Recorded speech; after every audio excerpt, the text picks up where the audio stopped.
We built the Silicon Cradle, a digital and physical ecosystem that provided for every human need before the desire was even felt. There were no wars, no hunger, and no scarcity.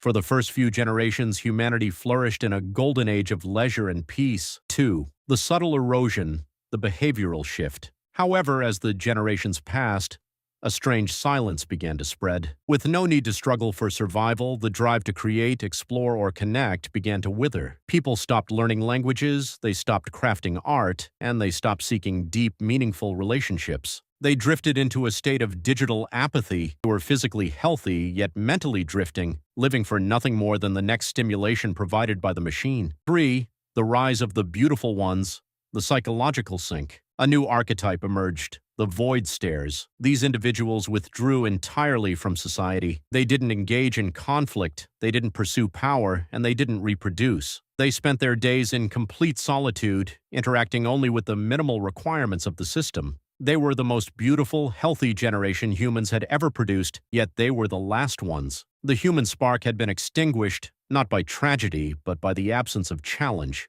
4. The quiet exit, the conclusion. The population began to decline as the instinct to preserve the species simply evaporated. The cradle continued to run, perfectly managing a world that no longer had anyone left to experience it. The tragedy of the Silicon Cradle wasn't that the machines failed, it was that the humans within them had forgotten why they were here. 5. The final reflection, the call to action. The lesson of this history is that comfort is not the ultimate goal of life. Meaning is. Without friction, without struggle, and without the necessity to build a future, the human drive simply collapses. Unlike the mice in the lab, we are self-aware. We have the power to define our roles and find value beyond our comfort. The choice remains ours.